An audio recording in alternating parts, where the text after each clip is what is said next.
recently, the left-handed people of the world have been voicing some legitimate complaints. They feel, with some justice, that they're being penalized for being different, since almost all the gadgets and conveniences of life are built for people who are right-handed.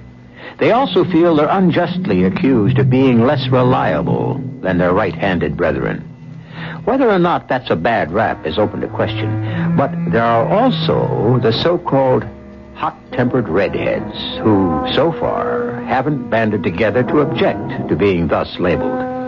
But A. Conan Doyle immortalized redheads forever when he pitted the Red-Headed League against the marvelous deductive abilities of the world's greatest detective, Mr. Sherlock Holmes. Mr. Sherlock Holmes? I'm Holmes, and this is my colleague, Dr. Watson. How do you know? Now, you've told me your name is Jabez Wilson, and beside the obvious facts that you've at some time done manual labor, that you take snuff, that you're a Freemason, that you've been in China, and that you've done a considerable amount of writing lately, I can deduce nothing else about you. What? How in the name of all that's holy do you know all that? Are you some kind of a wizard, Mr. Holmes? Not at all. Well, then it's some kind of trick. Oh, certainly, I began working in life as a ship's carpenter, but there's no way you could have known that except... Your hands, my dear sir. Your right hand is at least one size larger than your left. Oh. Therefore, you've worked with it. The muscles are obviously more developed. Oh, well, but the snuff, then, and the Freemasonry. I won't insult your intelligence by explaining the stuff. As for the Freemasonry, against the strict rules of your order, you use an arc and compass breastpin. Oh, of course, I forgot that. But the writing, sir. What else can be indicated by that right cuff, so very shiny for 5 inches, and the left one with the smooth patch near the elbow where you rested it upon a desk? Yes. But China, that's something quite different. The fish tattooed immediately above your right wrist could only have been done in China. Oh. I've made a small study of tattoo marks, and that trick of staining the fish's scale a delicate pink is quite peculiar to China. When, in addition, I see a Chinese coin hanging from your watch chain, the matter becomes even more simple. Ah, well, I thought at first you'd done something clever, but I see there was nothing to it after all. I begin to think, Watson, that I make a mistake in explaining. Oh, sir. I fear my reputation will suffer shipwreck if I continue to be so candid. But, now, Mr. Wilson, what brings you to me? Oh, it was this advertisement here. Read it for yourself, sir. Thank you. You don't mind if I let Dr. Watson read it? No, not at all. To the Red-Headed League.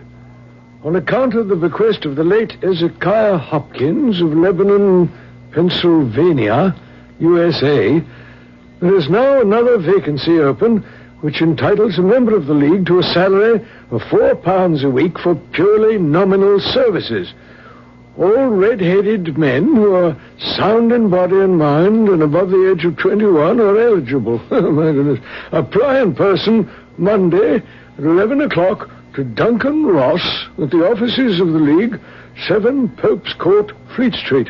What on earth does this mean, Holmes? Well, it is a little off the beaten track and may well be the start of a very pretty puzzle. Mr. Wilson, tell us all about this strange advertisement and you. Watson, you, of course, noted the date of the newspaper. Yes, April the 27th, 1890. Just 2 months ago. Excellent. Now, Mr. Wilson. Oh, well, I keep a small tobacconist shop at Coburg Square. It's not very large, and it doesn't do more than just give me a living, you know, but since I have a flat above the shop, I make out all right.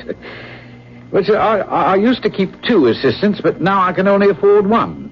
And that only because he's willing to work at half wages to get a place to live while he learns the business. Mm-hmm. What's the name of this obliging youth? Oh, his name is Vincent Spaulding, and he's not such a youth either. Oh, it's hard to say how old he is, but I tell you, Mr. Holmes, I couldn't have a sharper assistant.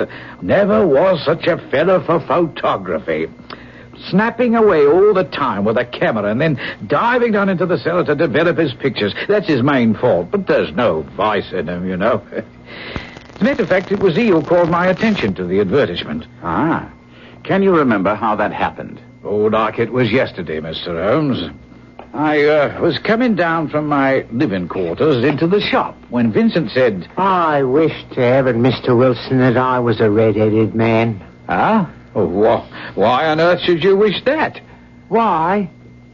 Because here's another vacancy on the League of the Red-Headed Men. What? It's worth quite a bit of money to the man who gets it. Only my hair would change colour. It'd be a nice little post all ready for me to step into. Well, what is this Red-Headed League? Oh, I'm that surprised you've never heard of it. With your head of red hair, you're eligible for one of the vacancies. Huh? What's a vacancy worth? Couple of £100 a year. But the work doesn't interfere with one's other occupations. Doesn't it? Well, tell me about it. Do you know how it got started? Well, as far as I know, the League was founded by an American millionaire, Hezekiah Hopkins, who was a real eccentric. He himself was red-headed, and he had a great sympathy for all red-headed men. We never married, had no relatives, and when he died, he left his entire fortune in the hands of trustees, with specific instructions to apply the interest only to provide easy jobs to men with red hair. Oh, but there'll be millions of red-headed men who'll apply. Oh, not as many as you might think. I believe if you cared to apply, you'd walk away with the job.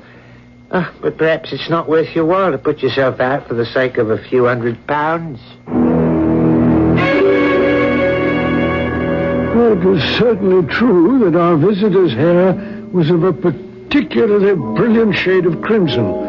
But to me, the whole business smacked of the ridiculous.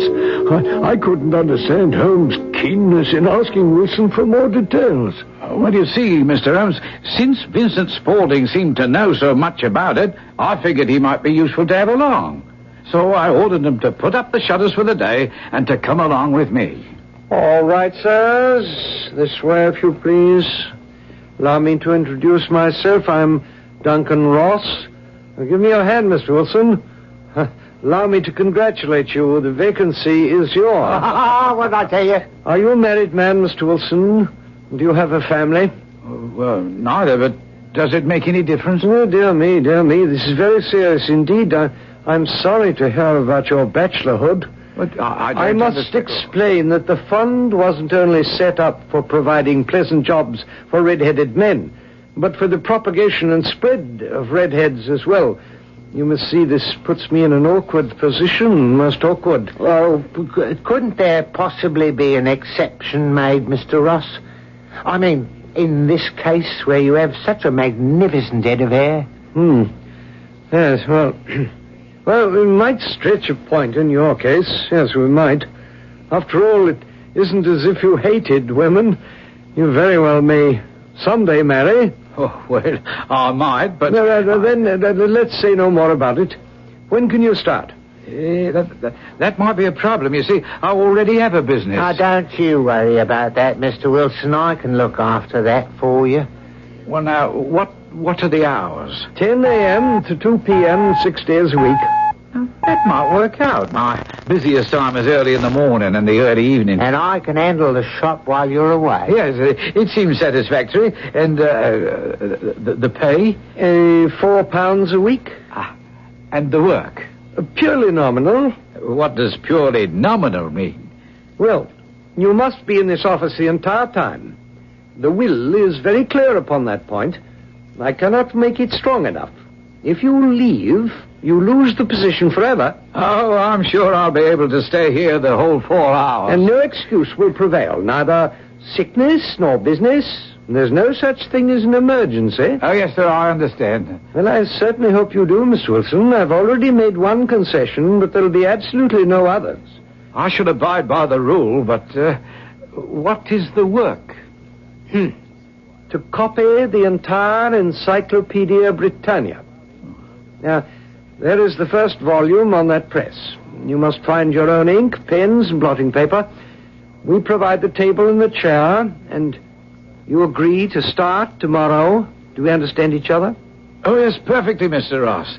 And you may depend upon me being here promptly at 10 tomorrow.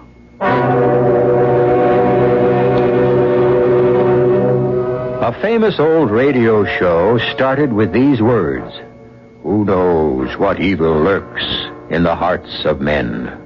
The shadow knows." And indeed he did. But if he knew about the evil in the hearts of men, the world's greatest detective, Sherlock Holmes, knew better than anyone what evil lurked in the minds of men. I'll be back to hear what Sherlock Holmes unravels in the puzzle of the Red-Headed League.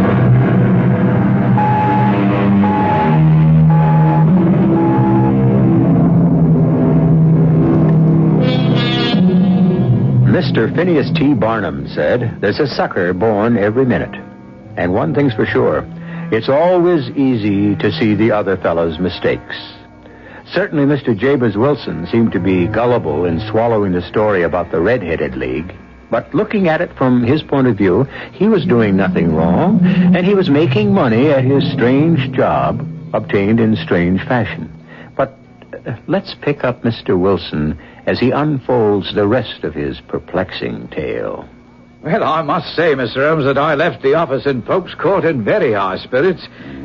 But when I got home, the more I thought about it, I became convinced the whole thing was some kind of a hoax, you know. But for what reason, I couldn't fathom. However, in the morning, I thought I might as well try it and see what happened. Very sensible, since you had nothing to lose except a trip to Pope's Court. And what happened when you arrived? Well, to my surprise and delight, everything was as right as rain. Mr. Ross was there to see that I started work.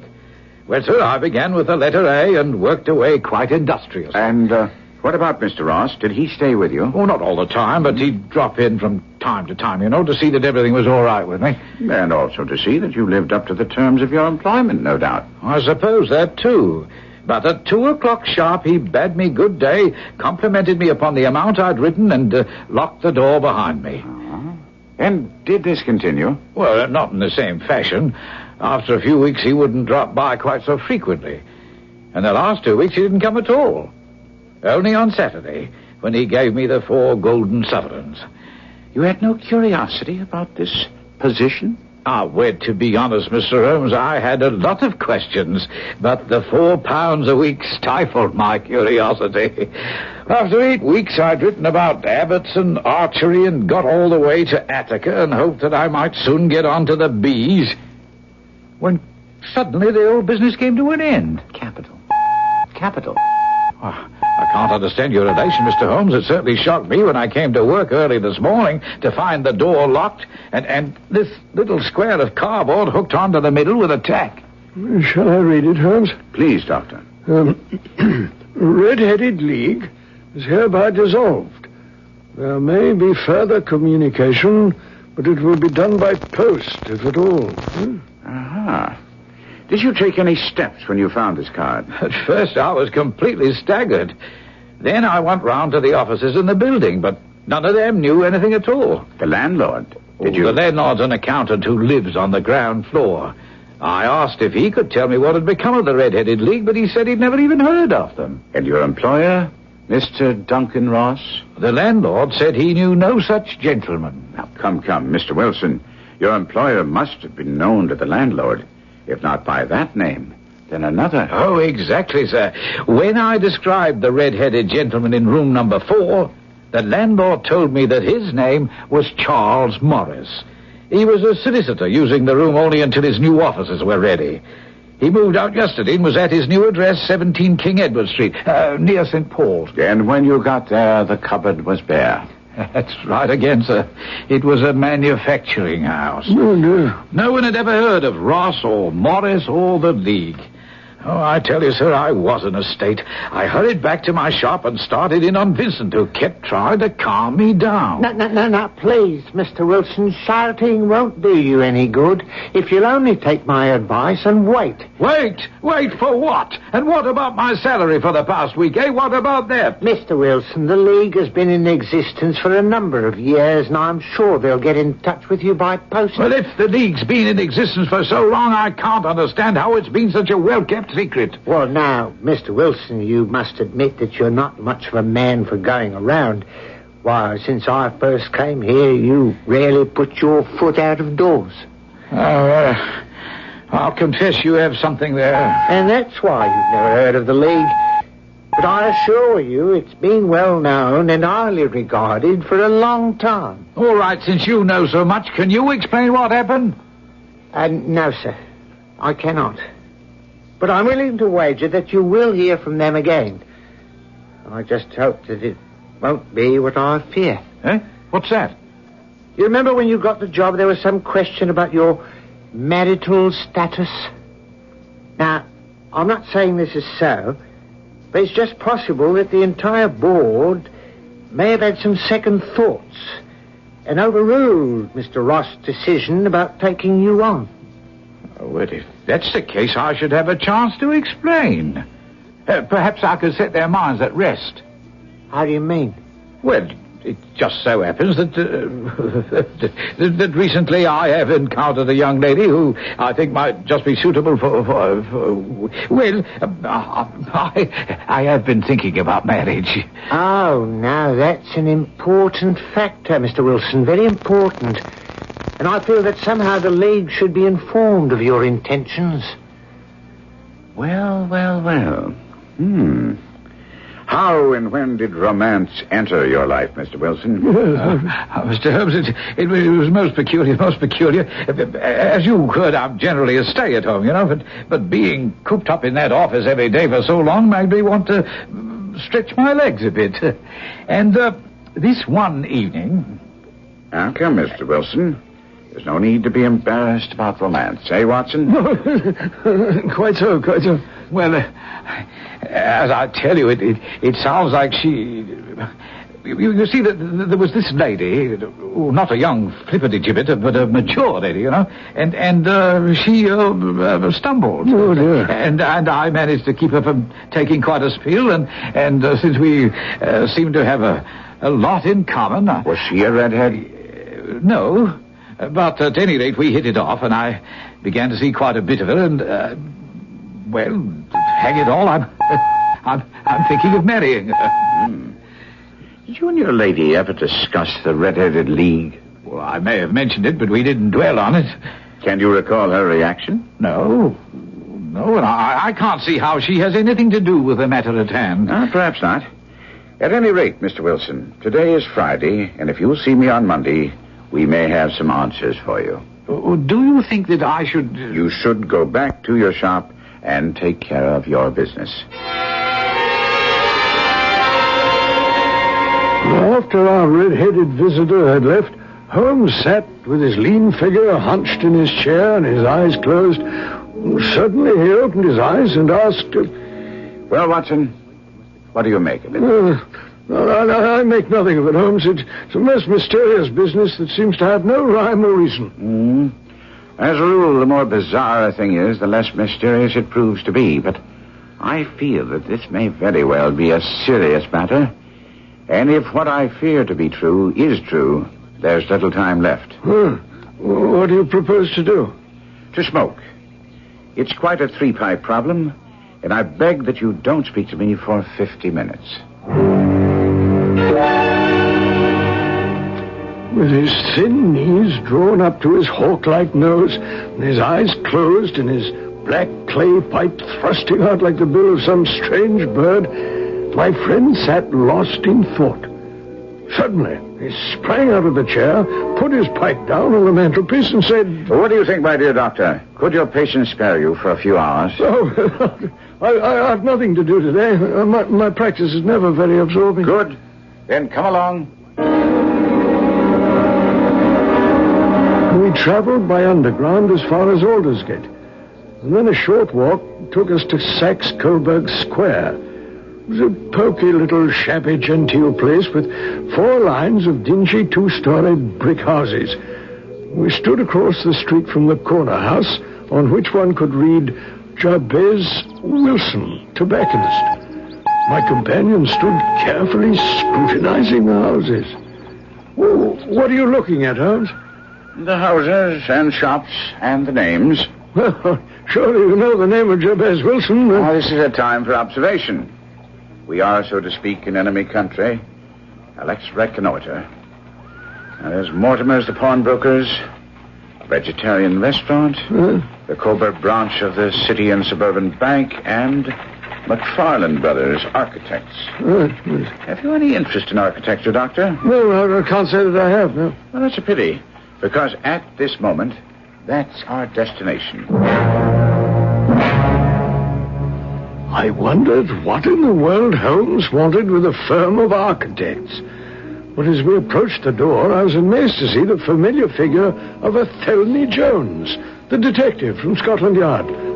My surprise was equaled by Jones. Hey, if it isn't Mr. Sherlock Holmes. What brings you to this part of London? I might ask the same question of you? Oh, purely a routine matter. A stupid attempt at robbery, although why in the world any criminal would want to break into McFarland Brothers beats me. This was recent? No, I've just come down to tell the owners that our investigations haven't turned up anything and that we'd best forget it for a while. I'm curious. Could you give me some details? Oh, it's really not in your line, Mr. Holmes. But here are the facts. A couple of months ago, the night watchman was making his usual rounds when he came upon two men trying to open the safe in the offices of McFarland. Although there's no cash and no securities, in fact, nothing of any value. That does seem stupid.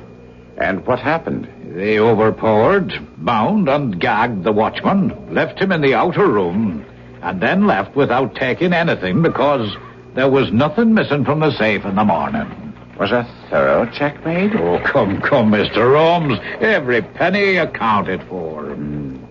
Well, since you came down here to report failure, I assume that the night watchman didn't give you much of a description of the robbers. No, it was the usual meaningless jobber.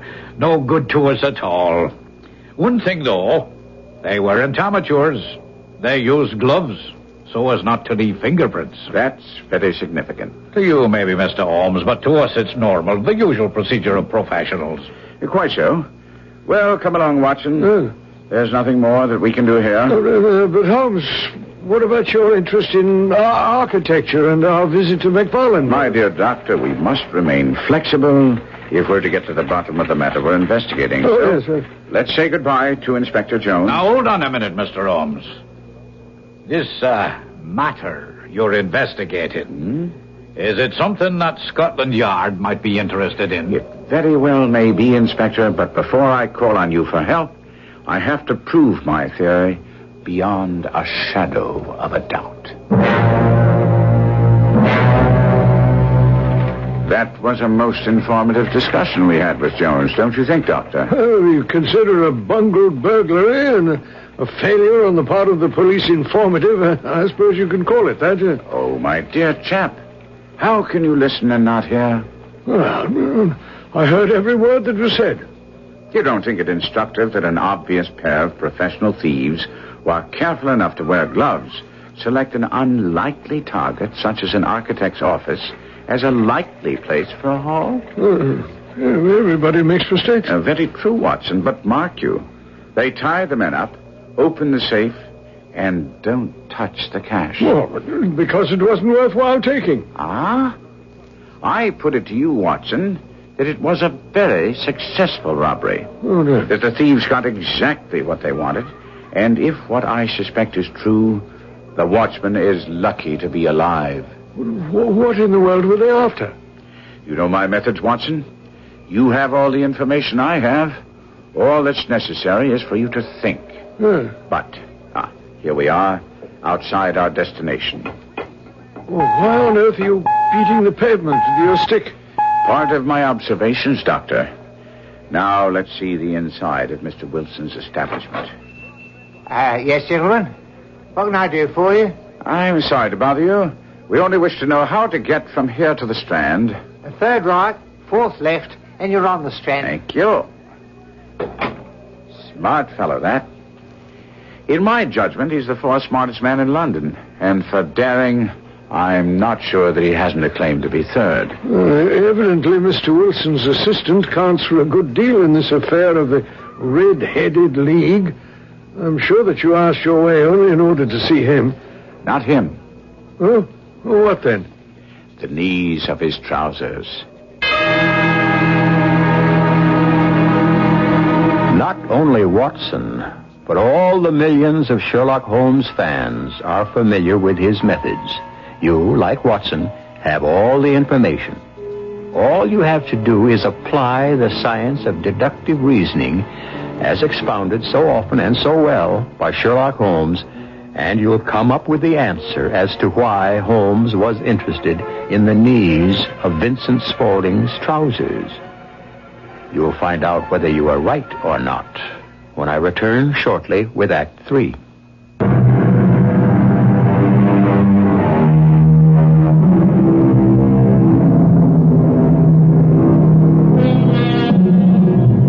At the risk of being labeled a male chauvinist, I submit that writers of detective fiction believe that thinking and women are incompatible. To prove my thesis, let me point out that the three greatest thinking detectives of all times, Sherlock Holmes, Nero Wolfe, and Arsène Lupin, avoided involvements with the opposite sex. They must have believed that romantic involvement would, in some way, affect their judgment. At any rate, in today's story, Holmes is concentrating on red-headed males, and we find him and Dr. Watson in their Baker Street flat. Holmes had been poring over a map of London streets for some time, and also had a back issue of the Times open to the financial page, when he finally folded the map, looked up, and said with a sigh of satisfaction, I think there's no chance of my being wrong now. "Oh, well, I'm sure you're right, but I'm blessed if I know what you're right about." Can't be the visitors I'm expecting, but come in. Vincent Spaulding was right, Mr. Holmes, and so were you. I've heard from the Red-Headed League. Indeed. There's to be a weekend meeting starting tonight at the Cork and Bottle in Surrey. Surrey? Reservations have been made for me, and then they'll discuss my problem. Well, what do you think of that, Mr. Holmes? How did they get in touch with you? Well, by post, as they said they would. I brought the letter with me. Would you care to see it? No, I don't think that's necessary. But I'll come to you for advice, and here you are... Mr. Wilson, I think that I can assure you that I will have the answers you want by the end of this weekend. But what about this note? Should I go or not? I insist that you go. But if you want the answer to your problems, don't expect to find it in Surrey. After Holmes had persuaded a reluctant Jabez Wilson to keep his weekend rendezvous in Surrey, and he'd rushed off, I looked at Holmes. Holmes, I'll confess that this nonsensical charade of the Red-Headed League seems to me to be just a silly kind of game. On the contrary, my dear Watson, it's serious. Very serious indeed. Oh, dear. You characterize this as a charade, and your instincts are always good. The whole device used to get our friend Wilson away from his shop for 4 hours a day was staged, and quite brilliant. But why in the world would anyone want that? There's nothing in that shop or house of any value. Think, Doctor. Remember I observed that the knees of Vincent Spaulding's trousers were covered with dust and badly worn? Yes. Add to that his habit of rushing down to the cellar at every opportunity. Ah, of course. Buried treasure. You're an incurable romantic, Doctor, but at that, you're not too far off the mark. And that, I think, signals the arrival of our companions for this evening's hunt. Will you be kind enough, Doctor? Yes. Come in, gentlemen. Now our party is complete, Watson. I think you know Inspector Jones of Scotland Yard. Let me introduce you to Mr. Merriweather, who will accompany us tonight. We're hunting in couples again, Doctor, you see. Our friend Holmes is a wonderful man for starting the chase. All he wants is an old dog to help him do the running down. I hope we don't find a wild goose at the end of our chase. Bankers don't place too much trust in theories and fantasies, Inspector. We're interested only in cold facts. And cold cash also, eh, Mr. Merriweather? Well, that's why I allowed the inspector to persuade me into coming. Although it's the first Saturday night in 27 years, I haven't played bridge. I miss that, Mr. Holmes. Well, I think you'll find you're playing for a higher stake tonight than you've ever done before. And that the play will be more exciting. Then what do you think the stakes are? £30,000. How do you arrive at that figure? Isn't it true that some months ago you had occasion to strengthen the resources of your branch of the City and Suburban Bank? And according to the Times here, you borrowed 30,000 Napoleons from the Bank of France? No, that's fairly common knowledge, sir.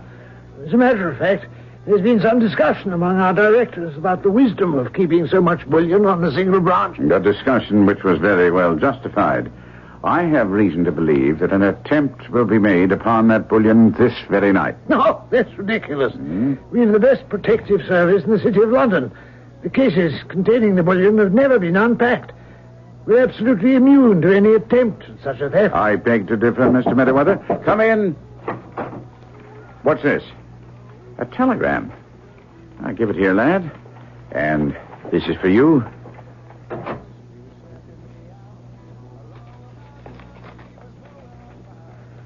The fool. This may spoil everything. What is it, Holmes? Our friend Wilson arrived in Surrey and found he was the only guest expected. He's furious. In returning to London tonight, he must be stopped at all costs. No, that's hardly possible, unless he isn't already on the train. Well, if he returns to his shop, we may miss our chance to lay these fellows by the heels. His life is also very much in danger. Inspector, you didn't tell me there might be some physical danger in this situation. Not to you, Mr. Merriweather. They don't know you, but if this Vincent Spaulding is the man I believe him to be, murder isn't beyond him. And if Jobbers Wilson interrupts those plans, Spaulding would think nothing of killing him. Well, here, let's see. From Surrey. Earliest train out. Wouldn't get in before 10 tonight. Capital. Watson, get down to Waterloo Station and intercept Wilson. Yes, sir. Then join us in Saxe-Coburg Square in front of the bank as soon as you can. We daren't go in until we hear from you that Wilson is safe. I was at Waterloo Station in time to meet the train from Surrey. I just hoped that Wilson would be on it. There was a later train, but that would have meant Holmes and the others would be forced to wait until I arrived, and Holmes seemed to feel there was a chance that we might miss the scoundrels we were after. Well, unfortunately, I spotted his flaming red hair. Oh, why, Dr. Watson, I hardly expected to be met. Yes, right. Well, Sherlock Holmes sent me. He says it's vital that you don't go back to your house tonight. Now, what nonsense is that? Well, it is for your own good. If you go home, Holmes feels you're in grave danger. Oh, well, nothing's going to stop me from sleeping in my own bed tonight. If your detective friend thinks I'm in danger, let him protect me. Well, that's why I'm here. All right, fine, then come on home with me. Well, now, look here. Holmes has put a lot of work for you in this, and he thinks we're going to be able to bring things to a successful conclusion tonight, if you do as he asks. Well, if I don't? Well, then I shall have you arrested. You can spend the night safely in a cell. But, Dr. Watson, where shall I go? You can come with me. I'll drop you off at our rooms at Baker Street. And that's the way it was arranged. I dropped Wilson at Baker Street and then hastened to Coburg Square where I saw Holmes, Jones, and Merriweather waiting. This will do, my man. Right here is fine. Watson, I knew I could rely on you. Where did you leave our friend Jobbers Wilson? At our rooms, Holmes.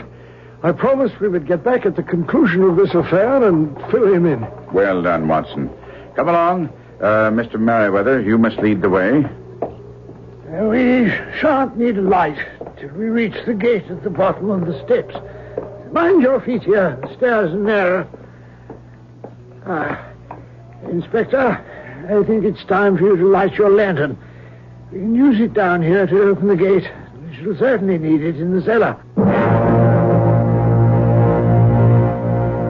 Mr. Merriweather conducted us down a dark, earth-smelling passage into a huge paved vault or cellar, which was piled all around with crates and massive boxes.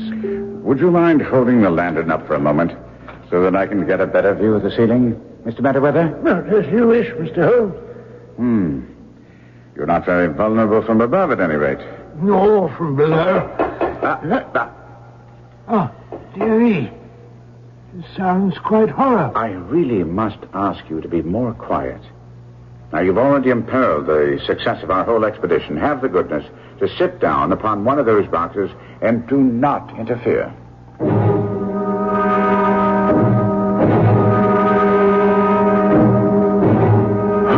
fell to his knees on the floor and with the lantern and magnifying glass began to examine minutely the cracks between the stones.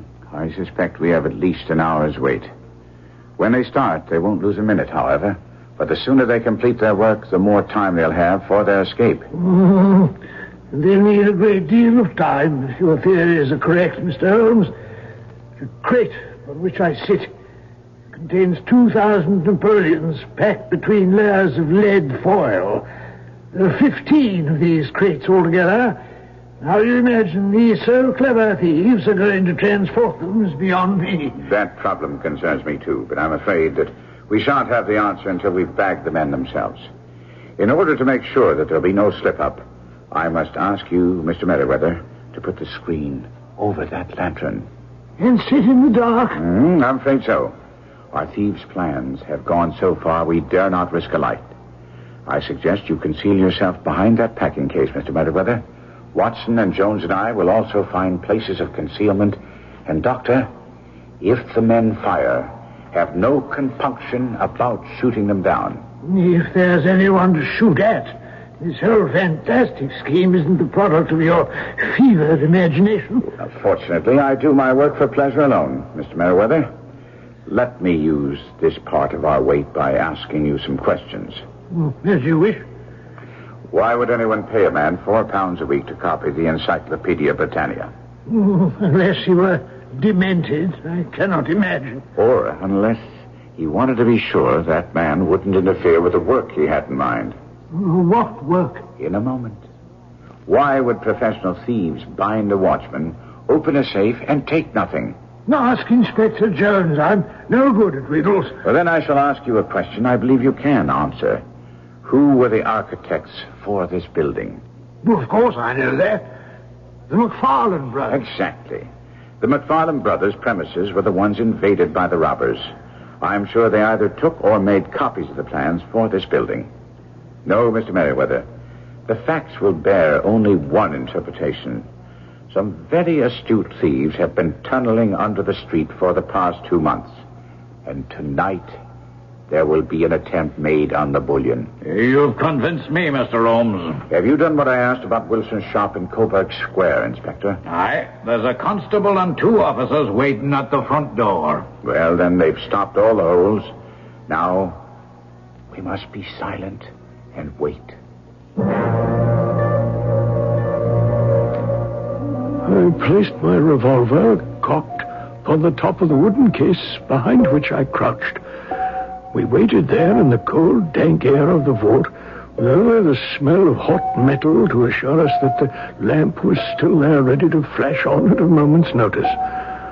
Suddenly, my eyes caught the glint of light. At first, it was but a spark, and then it became a yellow line, until with a rending, tearing sound, one of the paving stones turned over on its side, and a wooden projectile of some sort appeared.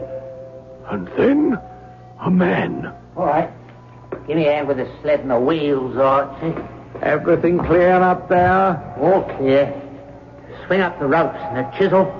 You're under arrest. Archie. They've got me, but you get away. I very much doubt it. There are 3 men waiting for him at the door of the shop, Spaulding, alias John Clay. And who are you? He knows me by name. Sherlock Holmes. At your service, a detective who's been following your career with interest and whose pleasure it is to end it here tonight.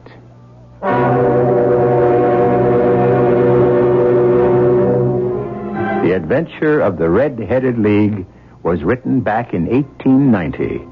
And yet, last year, we read of 2 daring robberies in France where exactly the same methods were employed. Tunnels were dug under streets, connecting with sewers, and then on up into the vaults of 2 banks. The only thing missing was the Red-Headed League. I'll be back shortly.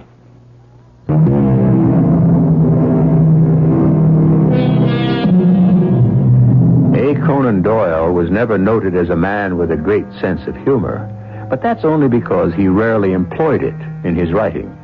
As a matter of fact, he had a keen wit. The proof? In his first year of independent medical practice, before he started writing, his earnings were exactly 154 pounds. When he filed his tax return, he showed that he owed no tax at all because of his earnings. The authorities returned his form with the words, "most unsatisfactory," scrawled across it. He sent it back with his own comment, which was, "I entirely agree." Our cast included Kevin McCarthy, Court Benson, Robert Dryden, and Ian Martin. The entire production was under the direction of Hyman Brown.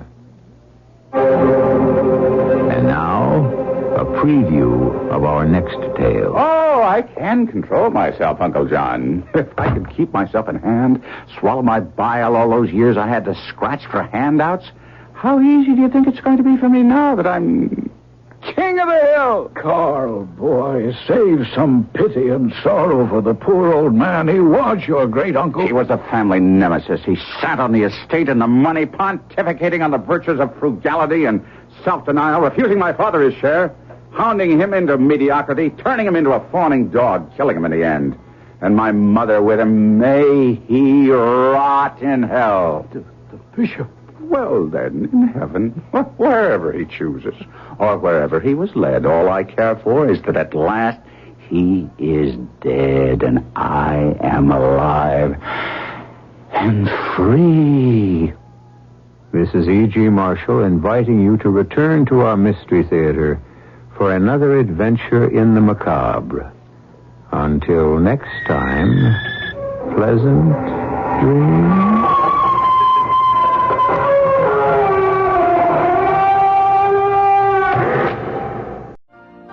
You've been listening to the OTR Gold Network. Find more classic radio at otrgold.com.